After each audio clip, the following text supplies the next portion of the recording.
గద్దరన్న ఒక సైద్ధాంతిక కట్టుబాటుతో వారు జీవితం చివరి వరకు, ఆఖరి రక్తం బట్టు వరకు, చివరి శ్వాస వరకు వారు కొనసాగించారు. మనం విభేదించి ఉండొచ్చు, విభేదించినంత మాత్రాన ఆ సిద్ధాంతం ఉండకూడదన్న ఆలోచన ఎవరికైనా వస్తే అది తప్పు. 100% నేను ఖండిస్తున్నా.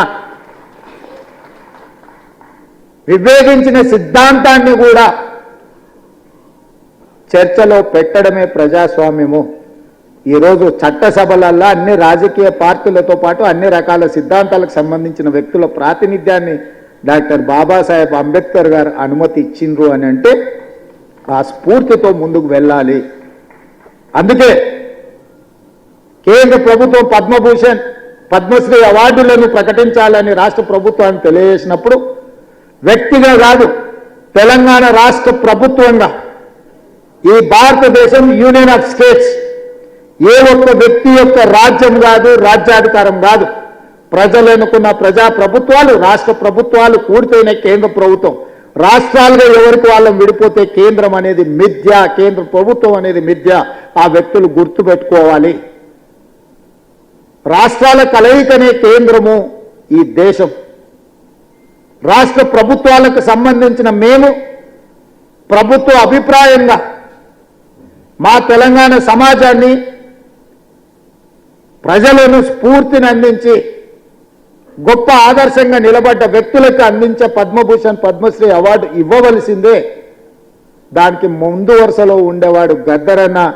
వారితో పాటు చుక్కా రామయ్య గారిని, అందశ్రీని, మిత్రుడు గోరెట వెంకన్నను, జయతీర్ తిరుమలరావు గారి పేర్లు నేను ప్రతిపాదించిన. ఇందులో ఏ ఒక్కరూ మా పార్టీ కార్యకర్త కాదు, నాయకుడు కాదు, కాంగ్రెస్ పార్టీ సంబంధం లేనోళ్ళు. మిత్రుడు గోరెట వెంకన్న ఇప్పుడే చెప్పాడు. నాకు కొంచెం ముఖ్యమంత్రి గారిని చూస్తే ఏందో ఈ వేదిక మీద ఉన్నా ఉండకపోయినా ఎట్లా. 14 నెలల్లో ఏ రోజు కూడా గోరెట వెంకన్న వచ్చి నన్ను అడిగింది లేదు, నన్ను కలిసింది లేదు. అయినా వారి సమాజానికి అందించిన సేవల్ని దృష్టిలో పెట్టుకొని వారికి కూడా తెలియదు నేను లేఖ రాసిన సంగతి నాకు తెలిసి పత్రికలలోనే మాట్లాడినప్పుడే వారికి ఏదైనా ఐడియా వచ్చిండదు. వారికి సమాచారం కూడా ఇవ్వలేనే. నేను నా బాధ్యతగా భావించిన. నాతోని విభేదించినా సరే, లేదా సమాజం కోసం వాళ్ళు నాతో విభేదించినా ఇంకోటితో విభేదించినా అనే దానికంటే 4 కోట్ల తెలంగాణ ప్రజలతో వాళ్ళు ఉన్నారు. ఆ ప్రజలతో మమేకమైన వాళ్ళను గుర్తించాలి, వాళ్ళని గౌరవించాలన్నదే ఆలోచన. నాతో ఉంటేనే ఇస్తాం, నాతో లేకపోతే ఇవ్వమనే విధానం మంచిది కాదు అని బలంగా నమ్మి వాళ్ళ పేర్లు ప్రతిపాదించిన. నేను ఈరోజు ఇక్కడికి వచ్చిన గద్దరన్న అభిమానులను వేదిక మీద ఉన్న పెద్దలు నేను అడుగుతున్నా. నేను ప్రతిపాదించిన గద్దరన్న కావచ్చు, చుక్కా రామయ్య గారు కావచ్చు, లేకపోతే అందశ్రీ గారు కావచ్చు, జయ జయ హే తెలంగాణ అందించిన అందశ్రీ గారు కావచ్చు, గోరెట వెంకన్న కావచ్చు, జయదీర్ తిరుమలరావు గారు కావచ్చు, ఎవరు ఎందులో తక్కువ అని నేను అడుగుతున్నా. పక్క రాష్ట్రంలో 5 మందికి ఇచ్చిండ్రు. ఆ 5 మంది కంటే మా ఈ 5 మంది ఏమైనా తక్కువనా? ఈ సమాజానికి మా వాళ్ళు ఆదర్శంగా లేరా? నేను ఒక పద్ధతిలో ప్రధానమంత్రి గారికి మా ఆలోచనను, మా బాధను, మా నిరసనను కేంద్ర ప్రభుత్వానికి ఒక వేదిక మీద నుంచి తెలియజెప్పి లేఖ రాస్తున్నామని చెప్పిన. కేంద్ర ప్రభుత్వం జరిగిన తప్పును సవరించుకొని భవిష్యత్తులో అయినా సరిదిద్దుకుంటుందని నేను భావించిన.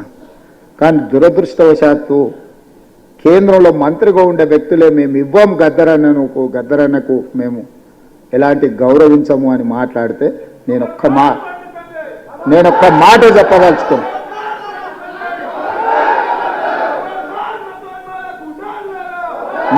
మాట చెప్పదలుచుకున్నాను. మళ్ళొక్కసారి మీరు మీ పార్టీ గద్దరన్నకు వ్యతిరేకంగా, గద్దరన్న గౌరవాన్ని కించపరిచేటట్టు మాట్లాడితే మీ పార్టీ ఆఫీసు ఉన్న ప్రాంతానికి గద్దరన్న పేరు పెడతా. మీ పార్టీ కార్యాలయం అడ్రస్ రాసుకోవాలంటే గద్దరన్న గల్లి అని రాసుకునేటట్టు చేస్తా బిడ్డ మిమ్మల్ని.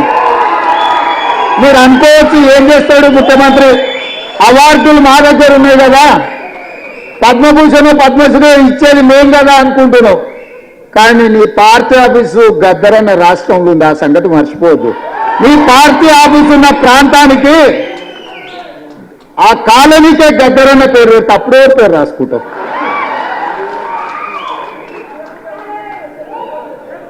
ప్రతిదానికి మా దగ్గర మందుంది స్వామి.